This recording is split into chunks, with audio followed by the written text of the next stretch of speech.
tekkiwul manque de souveraineté bor bu ñu la conditionné ba nga xam ne sañoo bañ bor boobu mooy manqué souveraineté mais bu dee yow yaa am sa latitude marché yi wóolu la ba soo wootee ñu wuy si la parce que la dette n'est que de la fiscalité différée en réalité nga teg ko ci temps teg ko ci anam boo xam ne dette bu soutenable la nga garder toute ta latitude ber bu bon mooy dañ la naan lii da nga koy signer foog nga def telle réforme sinon duñ la lebal kooku mooy bor bi nga xam ne day empiéter ci sa souveraineté kon loolu ay éléments yu important la ensuite ñun dañu war a en tant qu'Africain et en tant que Sénégalais dañoo nekk ci àdduna bi dafa les options stratégiques dañu nekk ci àdduna boo xam ne y a le choc des grandes puissances il y a ce qu'on appelle le piège de Thucydide mooy à chaque fois qu'une nouvelle puissance jóg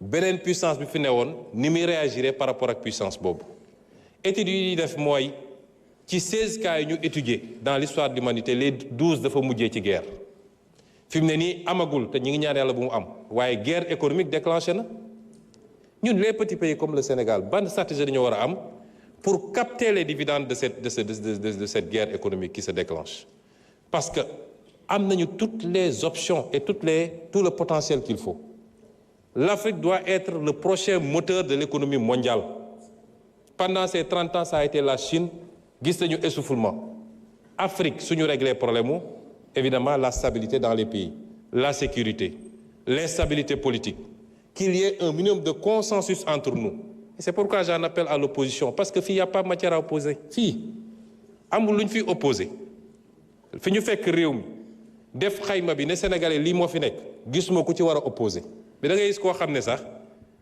même su ciy wax sax oui li fi xew c'est grave et cetera mais ñoom waruñu woon non nous allons dans le sens bi réew mu sa defaru yoon bii la jël kon loolu amul lu ñu ciy opposé wu les actes qu'on pose pour la bonne gouvernance dans les prochains jours on soumettra ici à l'Assemblée un certain nombre de projets de loi yoo xam ne presque pare na le projet de loi pour réformer l'OFNAC le projet de loi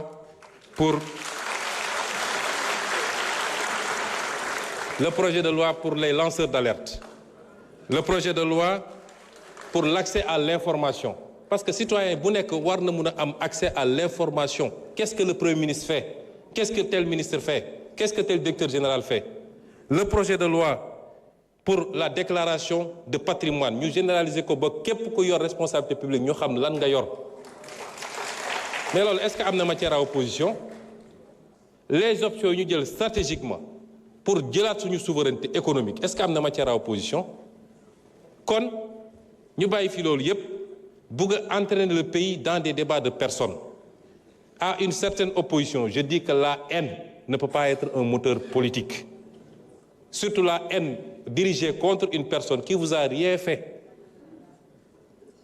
je les rassure c'est pas les attaques crypto-personnelles maa ngi sant yàlla je suis politiquement indestructible ma wax leen ko léegi parce que li ma ne yàllaa ko def saa yu ko soobee moom moo ko fiy dindi mais du nit ku fiy wax di tëb bu ñu génnoon léegi taxaw ci de bedd bi ku ñëw romb la ku ñëw taxaw nuyu ak man maa ngi ciy sant yàlla mais ñun réew mi moo ñu soxal moo tax si on a une opposition républicaine elle n'a qu'à s'opposer de manière républicaine nañu ñëw wax ci mbay mi nañu wax ci càmm gi nañu wax ci ressources naturelles yi nañu wax ci les programmes et les objectifs sur ce terrain nous sommes ouverts au dialogue nous sommes ouverts au débat contradictoire comme je le fais ici à l'Assemblée mais ñu bëgg a bàyyi foofu yépp entraîner le pays vers des dérives verbales vers des règlements de compte personnels les dossiers judiciaires amul kenn koo xam ne dañ laa togal parce que non dem nañu ba ne pourquoi dans une campagne électorale il a dit mais la justice ne fonctionne pas par rapport à ça un juge on lui amène un dossier avec des faits avec des preuves kan moo ci waxoon kan moo ci waxuloon c'est pas important est-ce que li mu yor dossier la wala du dossier la ci des c'est le débat public le débat politique il est ce qu'il est li ci des pour compléter toujours madame mooy ci contexte bi j'ai parlé tout à l'heure du piège de Thucydide ak fi réew mi fi àdduna bi toll. Un nouveau pouvoir est arrivé dans l'une des grandes puissances nee na dafa bëgg a mettre un terme à la globalisation daal di teg ay taxam teg yeneen pays ñoom it réagir ñu nekk ci contexte boo xam ne les gens vont être poussés vers le repli mais ça c'est une chance pour des continents comme les nôtres parce que li waroon dem feneen mën na ñëw fii mais dafa am ñu koy organiser. Nous ne sommes pas pour le moment un problème de compétitivité de notre économie. C'est pourquoi l'une de nos priorités mooy l'énergie. Je l'ai dit ici, je le répète. Réew munoo industrialiser wu munoo développer une économie tant que tu as une énergie qui coûte ce qu'elle coûte au Sénégal, c'est-à-dire plus de 100 francs le kilowattheure. Suñu plus grand pari et suñu plus grand défi dans les 5 ans mooy ramener le prix du kilowattheure maximum à 60 francs. Le ministre de l'Énergie vous l'a dit l'autre jour. Et c'est pourquoi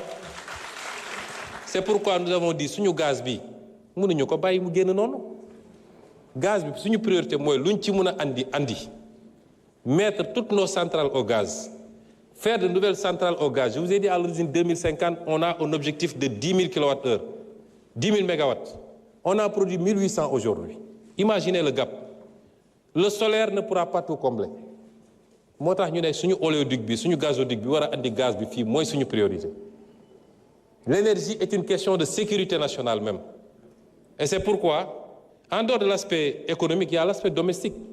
Parce que dans le budget des ménages, l'énergie coûte très cher.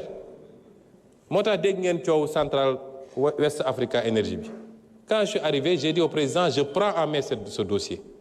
Parce que mënuñu bàyyi un secteur aussi stratégique ñu ne c'est des investissements privés. C'est pas des investissements privés. Parce que c'est un secteur dont relève la sécurité nationale. Deux, Monsieur le Premier ministre. Je conclue 1 minute. Parce que vous m'avez pris des minutes tout à l'heure. Hein? Voilà.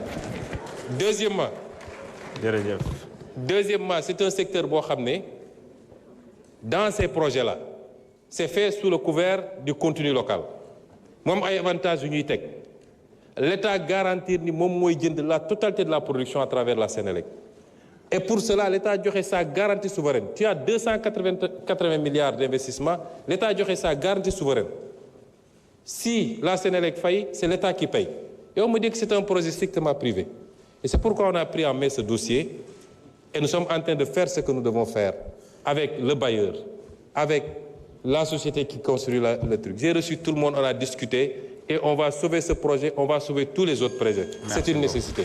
Les denrées de première nécessité, c'est une autre de nos priorités. Merci. Malheureusement, on me dit que le temps est arrivé à terme, mais je voulais vous dire simplement que c'est avec beaucoup de plaisir que le gouvernement, tout le gouvernement, se représentera ici. Et nous espérons que ceux qui écument les plateaux pour dire n'importe quoi oseront venir ñu débat fii parce que fii la débat bi ñun xastewuñu xuloowuñu la guérilla parlementaire existe partout. nit noo dikkee rek ñu tontoo la noonu asalaamaaleykum. merci beaucoup.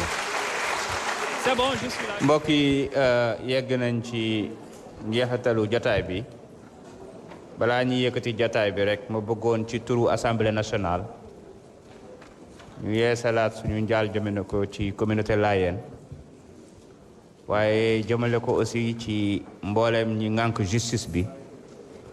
ci demuk Mamadou Badia Camara waaye tamit ñu yore wàllum culture ci demuk kii di Moustapha Diop. kon mbokk yi waxtaan wi jeex na dinañu bàyyi conférence des présidents mu indiwaat calendrier liggéey yi nga xam ne war nañ ko amal ci ay bés yi di ñëw kon ñu ngi leen di sant di leen gërëm la séance est levée. Voilà.